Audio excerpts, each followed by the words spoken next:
שלום רב לכולם, כאן אופיר תבור, ואתם צופים או מאזינים בפרק השישי של סדרת הסולו פודקאסט שלי התרחבות, שבה אני משתף אתכם במסקנות ובמחשבות שלי בעקבות המחקר וההתנסות שלי בעולמות הרוח, הפסיכולוגיה, הסוציולוגיה, הפילוסופיה וגם האומנות. הפרק השישי של היום עומד להיות טיפה שונה מהפרקים האחרים, כי עומד להתמקד יותר בעולם האומנות, והנושא שלו עולה מתוך השאלה איך יוצרים יצירתיות. בין אם אתם צלמים או ציירים או כותבי שירים או אפילו טבחים ומעצבי פנים או אנשי חינוך שמתעסקים בעולם היצירה. אני חושב שהדבר הזה הוא משמעותי והוא שיחק חלק נורא גדול בחיים שלי. למי שפוגש את הפרצוף שלי פעם ראשונה או שפשוט לא עוקב ברשתות החברתיות האחרות, באינסטגרם ובטיק טוק, אז שתדעו שמלבד העיסוק שלי באמת בפילוסופיה, אני גם יוצר הרבה אומנות. אני עושה בעיקר צילום, עריכה וכתיבה. יש לי כל מיני סרטים קצרים שמופיעים ברשתות.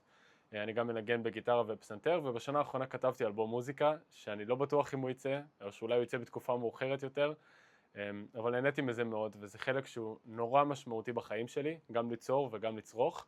והיום אני רוצה לשתף את המחשבות שלי אליכם, שילוב של אומנות, וגם הצד הפסיכולוגי והפילוסופי של זה, כדי אולי לעזור לאנשים להגיע לאותן תחושות טובות שאני הגעתי אליהן, והייתי רוצה שכולם ירגישו אותן.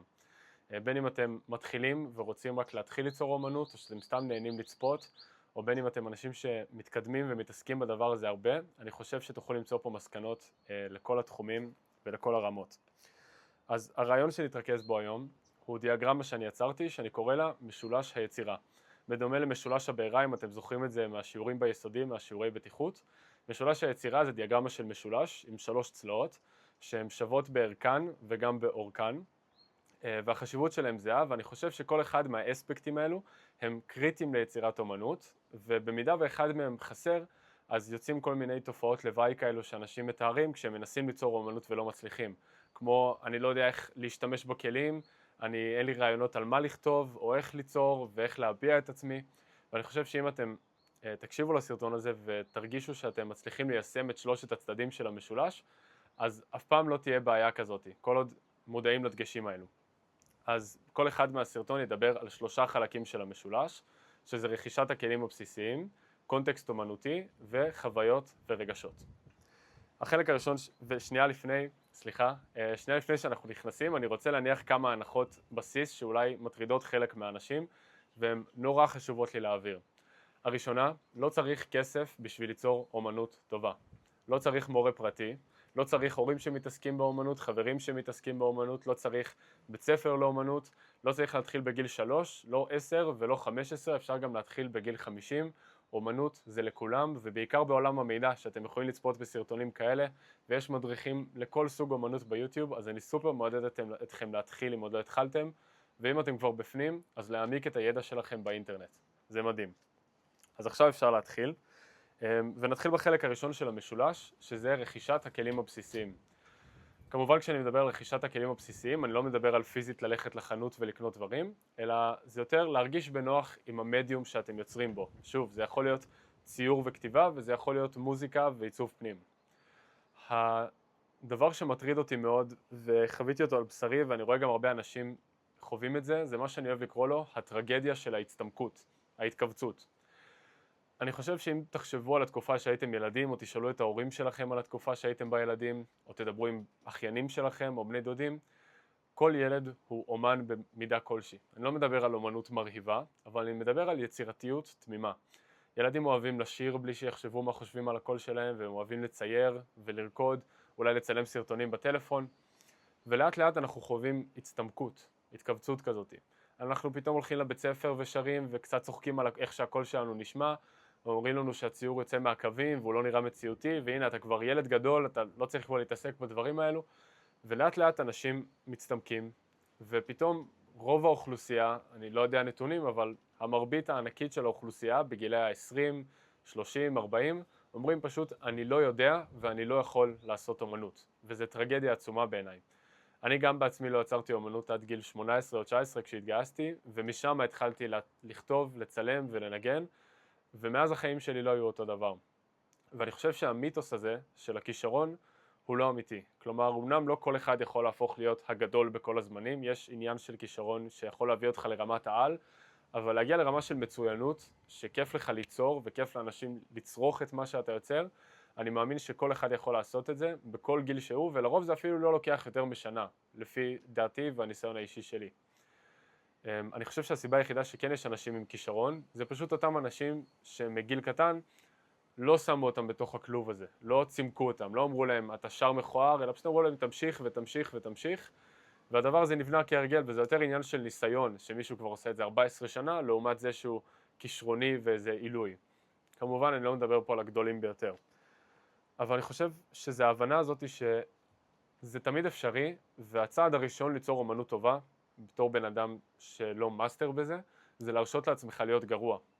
כשאנחנו שמים את עצמנו בהשוואה כל הזמן למה שאנחנו רואים באינטרנט. אנחנו פותחים את הטיק טוק ורואים איזה מישהו שיושב ברכבת בניו יורק ומצייר אנשים זרים בקשקושים כאלה של עיפרון וזה יוצא מדהים, ואז מאוחר יותר הוא עושה טוטוריאל על איך לצייר כמוהו, והנה 4 שלבים פשוטים לצייר דיוקנים ברכבת, ואז אתה מנסה את זה בבית וזה נראה כמו שלשול ואתה אומר לעצמך בונה, אני לא יודע לצייר, אני לא יכול לצייר.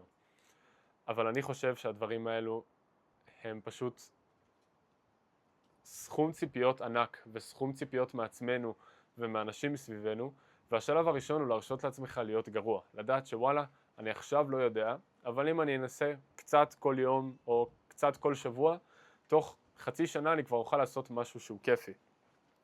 ואם אתם צריכים קצת מוטיבציה להתחיל, אני יכול לשתף אתכם מהניסיון האישי שלי, ואולי תנסו לדמיין את התחושה הזאת, אילו אלה מכם שלא יוצרים או לא מרגישים שהם עדיין טובים בזה, התחושה המדהימה שאין כמותה בעולם, בשום אספקט של החיים שלי לפחות, של ליצור יש מאין.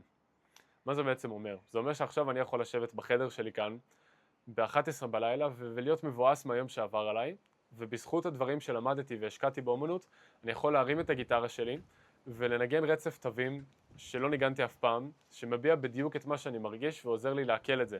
או שאני יכול לכתוב על זה שיר או טקסט, אני יכול לצלם וידאו בהשראת זה, או שאני יכול לנגן שירים של אחרים.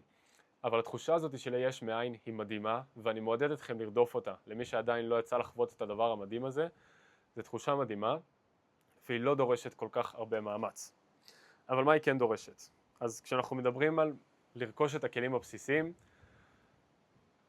יש חשיבות לתיאוריה בעיניי, ויש חשיבות לידע כללי שקשור לאומנות.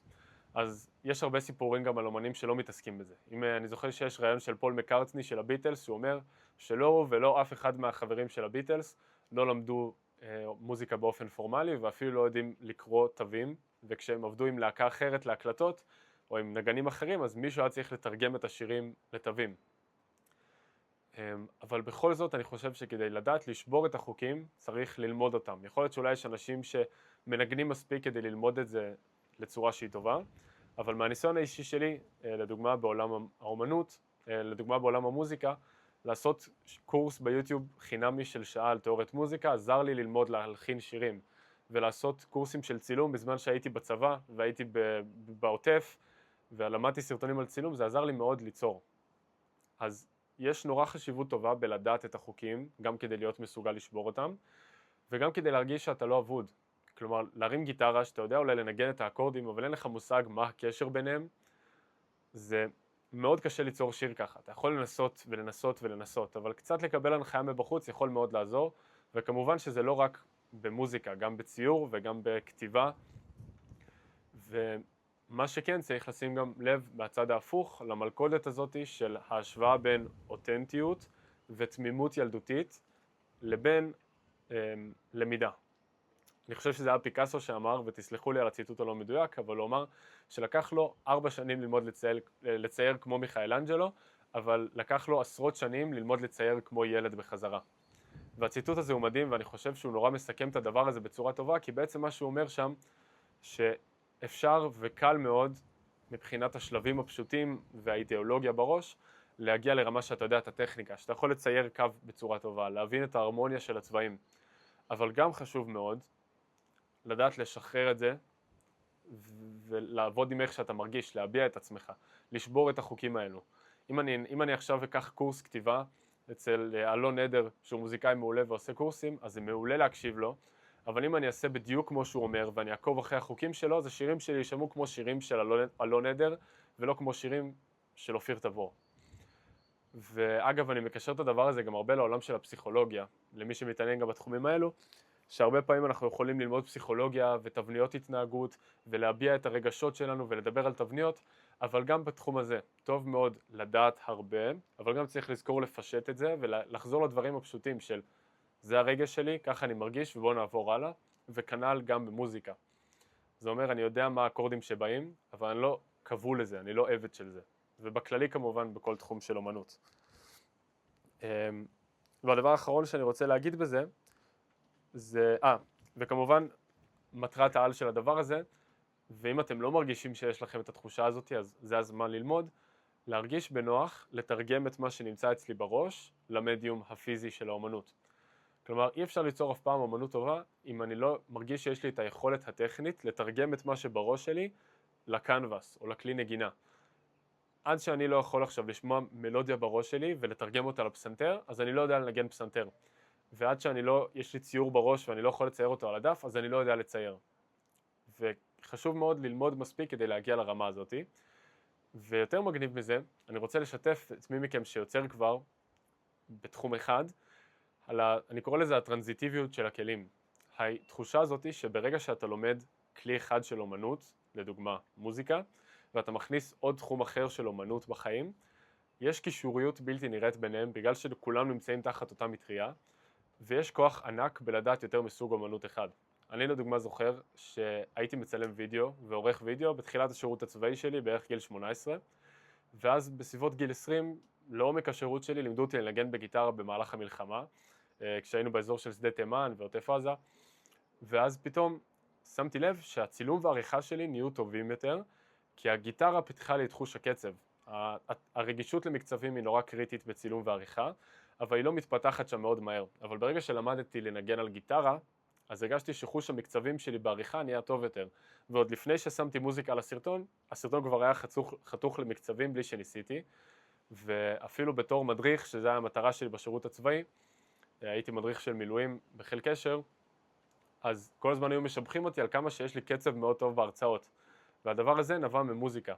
אז ללמוד מוזיקה יכול לעזור בצילום ועריכה, וללמוד צילום ועריכה יכול לעזור בציור, וללמוד ציור יכול לעזור בריקוד, וזה יכול לעזור בבישול, והכל מאוד מאוד מתקשר אחד לשני, אם משקיעים ושמים לב לזה. וזו נקודה מאוד מגניבה שרציתי לשתף. עכשיו נעבור לחלק השני, לצלע השנייה של המשולש, וזה חוויות ורגשות.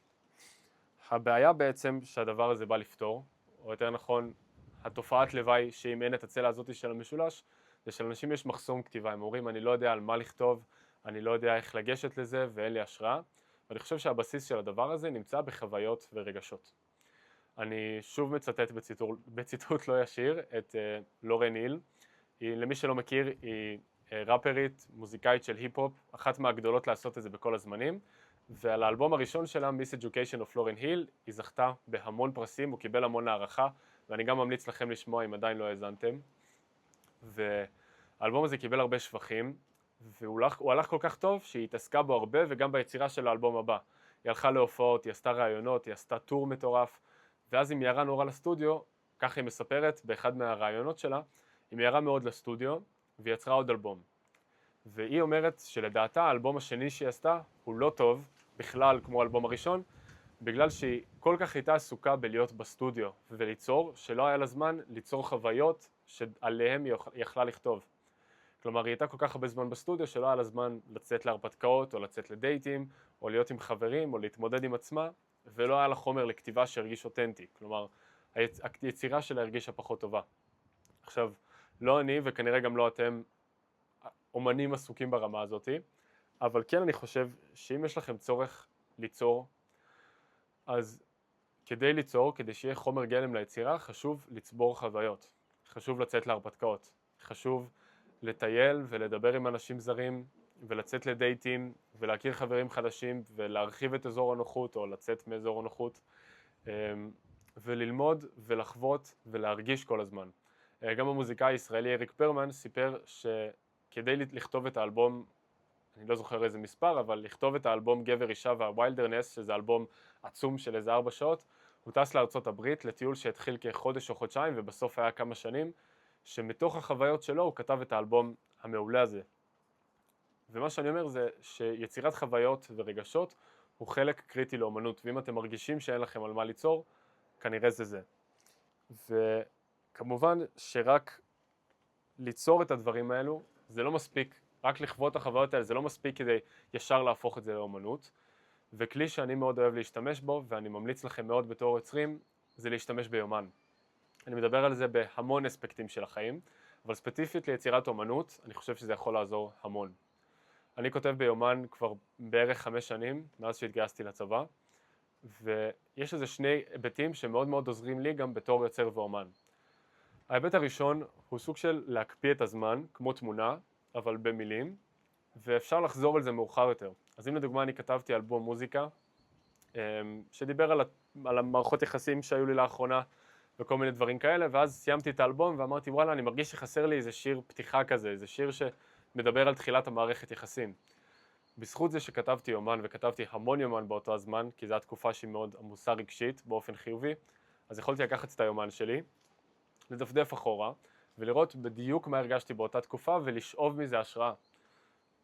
היומן ממש מקפיא תקופה בזמן ואת הרגשות שלה, ובתור אומנים זה יכול לעזור הרבה לחזור בזמן ולהסתכל על זה. ואפילו לשלוף כאלה משפטי מפתח עם המדיום שלכם ומילים. אבל יותר חשוב מזה זה האספקט השני, שבעצם לכתוב יומן יכול לעזור מאוד ללמוד להביע את הרגשות שלנו. גם אם המדיום שלכם הוא ציור או ריקוד, לאבד את הרגשות, את הדברים שעוברים עלינו, עוזר לנו מאוד להבין מה הרגשנו ואיך אנחנו מתמודדים עם זה. זה לא חייב להיות עכשיו 5 עמודים כל יום ב5 בבוקר או בערב או לפני השינה. הדבר היחיד שצריך לעשות זה לכתוב כשבא לכם, למשך כמה זמן שבא לכם, וגם לפעמים כשלא כל כך בא, אבל יש איזה יום שהוא עמוס רגשית ויש הרבה מחשבות, אז לכתוב נורא עוזר עם זה. ואז פתאום, אם היה לי סתם יום חרא ואני מבואס, אני יכול לא לעשות עם זה כלום, או שאני יכול לפתוח את היומן ולהתחיל לכתוב על זה, ובזמן הכתיבה האינטואיטיבית, סתם לזרוק מילים על הדף, אני פתאום מבין שהסיבה שאני מבואס זה בגלל א', ב' וג'. ובזכות זה שהגעתי להבנה הזאת בגלל הכתיבה, אני יכול עכשיו ליצור אומנות, עכשיו או מאוחר יותר, כי הבנתי את הרגשות שלי ואני יכול ליצור מתוכם, שזה דבר שהוא נורא נורא משמעותי בשבילי. וזה צעד שהוא נורא נורא גדול ואני מאוד ממליץ עליו, איפה הבקבוק שלי, לכל מי שרוצה ליצור אומנות. וגם בכללי כמובן, לאנשים שלא יוצרים אומנות. והדבר האחרון שאני רוצה לדבר עליו, בהקשר הזה של החוויות, זה כמה חשוב לכתוב מתוך נקודת המבט שלנו, ומתוך החוויות שלנו, ולא מתוך נקודת מבט של מישהו אחר, או לדמיין איך היינו מרגישים, אלא להיות מאוד אותנטיים ביצירות ובתחושות שלנו. אני זוכר שכשחזרתי לקרוא איפשהו בתחילת הצבא, והיה לי בת זוג באותה תקופה, אז היא המליצה לי על הספר 4 בתים וגעגוע, של אשכול נבו, וזה ספר מדהים. ואז היא ידעה שאני כזה אוהב אומנות ואוהב את השטויות האלה, אז היא אמרה לי, אתה יודע מה, שים לב, שבגלל שהסופר הוא גבר, והוא מנסה לכתוב לעומק על דמויות שהן נשים, אז הדמויות האלה מרגישות לא שלמות, לא עגולות במונח המקצועי. ואז קראתי את הספר והסכמתי איתה, ודיברנו על זה, וזה מעניין לחשוב כמה כשמישהו מנסה לכתוב מתוך על חוויה שהיא לא הוא, או משהו שלא בא מתוכו, אז הרבה פעמים זה מרגיש לא שלם. ואני חושב שבהרבה מדיומים של אומנות, כלומר ציור וריקוד וכתיבה, ולא משנה מה אתם עושים, יש להרבה פעמים אנשים נטייה לאהוב מאוד אומן כלשהו ולנסות ליצור כמוהו. אם אתם אוהבים מאוד אומן שיש לו אומנות דיכאונית, אז תנסו ליצור משהו דיכאוני, או משהו שמח, או שירי אהבה כשאתם לא בזוגיות. אבל הדברים האלה נופלים ונראים לא שלמים. ולעומת זאת, גם אם יש לי איזו חוויה שאני מרגיש שהיא מאוד שייכת רק לי, אני רוצה לכתוב שיר על החוף ים בחיפה. ויכול להיות שלא הרבה אנשים יזדהו עם זה. אבל בגלל שזו יצירה שהיא אותנטית, אם אני כותב מתוך מקום אמיתי שהוא שייך לי, אז אלו שכן מתחברים על זה, מאוד יאהבו את זה, ויכול להיות שאפילו יוכלו לשייך את זה לחיים שלהם. כלומר, מישהו שגר עכשיו בתל אביב ויש לו ים, אז הוא יגיד, אולי הוא כתב את השיר הזה על חיפה, אבל אני מרגיש את זה בלב שלי. הסרטון נקטע כי נגמר לי לרגע האחסון בטלפון, אז אני חוזר לאותה נקודה, ואני רוצה לסכם ולהגיד שיש מאוד חשיבות גדולה לליצור מתוך עצמנו וליצור באותנטיות וכנות נורא גבוהה. הרבה אנשים שואלים אותי בנוגע ליצירות וידאו שלי שמחוברות עם טקסט, שאני אומר איך אתה לא מתבייש להגיד את זה, וזה דברים שהם נורא חשופים, אבל אני יודע ואני בטוח בזה ואני מרגיש את זה, שככל שהיצירה שלי תהיה יותר אותנטית ופגיעה, אז אנשים יוכלו להתחבר לזה בצורה יותר עמוקה. וזו גם אחת מהסיבות שאני חושב שבינה מלאכותית אף פעם לא תחליף בני אדם באומנות. אז אולי הם יוכלו לייצר אחלה מוזיקת מעליות ורקע לפרסומות, אבל ליצור שיר אמיתי שכתוב מהלב, זה לא יכול לקרות, ואני יודע שאותי הבינה המלאכותית אף פעם לא תחליף, כי אני זה אני, ואף אחד לא יכול לשכפל אותי.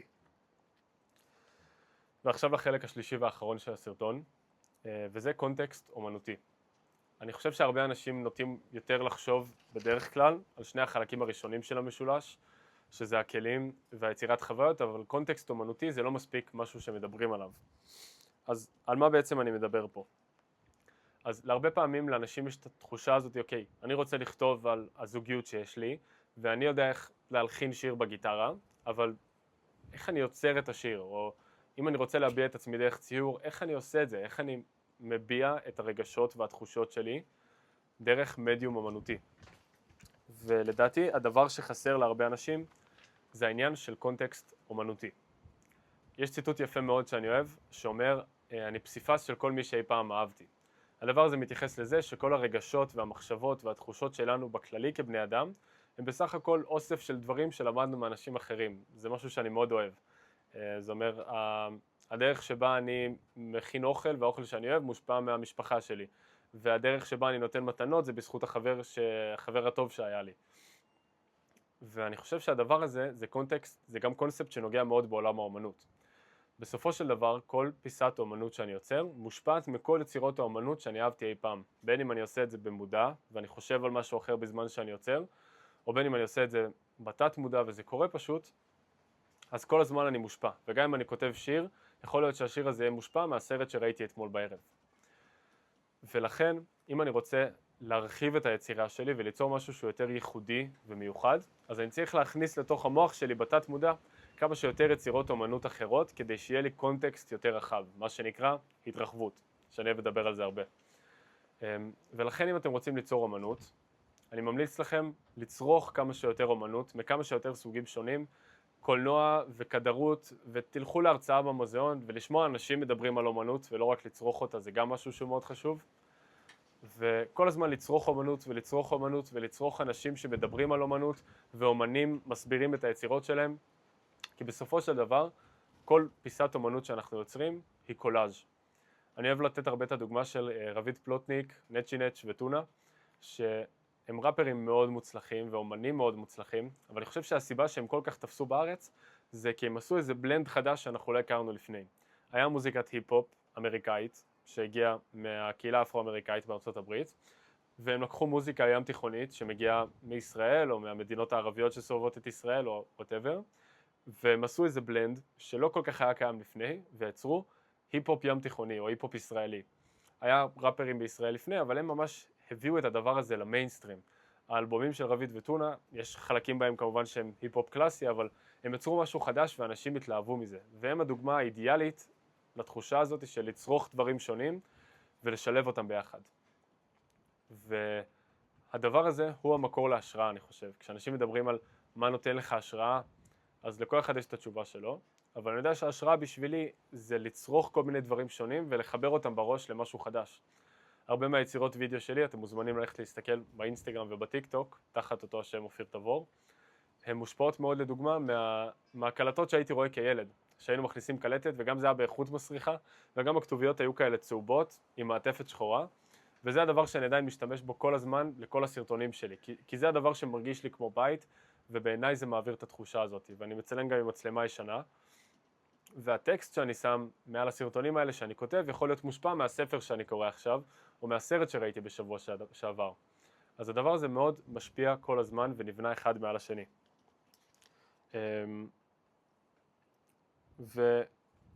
ודבר שהוא נורא חשוב בעיניי, וזה משפט שמאוד מוביל אותי ביצירה, ואפילו גם ביצירת תוכן, וזו הסיבה שאני מעלה כאן דברים ליוטיוב, זה משפט שפעם מישהו אמר לי, שאני צריך ליצור ולהביא לעולם את מה שאני הייתי רוצה לראות, ולא את מה שאנשים כבר רוצים לראות. כלומר, יש לנו המון דברים שהם טרנדים כל הזמן. יש טרנדים של מוזיקה, וטרנדים של קולנוע, וטרנדים של וידאו, אבל הדבר הכי טוב שאפשר להוציא לעולם, זה לא מה שטרנדי עכשיו, אלא מה שאני הייתי רוצה לראות. אם הדבר שעושה לי את זה והדבר שהכי הייתי רוצה לראות זה מישהו כותב טקסט בעברית עם הכתוביות הצהובות והמצלמה הישנה, אז זה מה שאני אצור. ואם עכשיו אני בתקופה בחיים שאני מאוד אוהב לראות יוטיוב, ובא לי דווקא לראות מישהו מדבר למצלמה בלי כתוביות ובלי קאטים ובלי אנימציות, אז זה מה שאני אצור. ואם שבוע הבא אני אחליט שבא לי להשקיע יותר בעריכה ולעשות תוכן שהוא יותר מסחרי, אז זה מה שאני אעבור ליצור, כי זה מה שבא לי לראות. וכשאנחנו יוצרים בתוך המקום של הקהל, לא באופן שאנחנו חושבים על הקהל, אלא שמים את עצמנו כקהל, היצירה הופכת להיות הרבה יותר אותנטית ומשמעותית בעיניי. ודבר שהוא נורא נורא חשוב בהקשר הזה, זה לדעת למצוא השראה ולפעול מתוכה.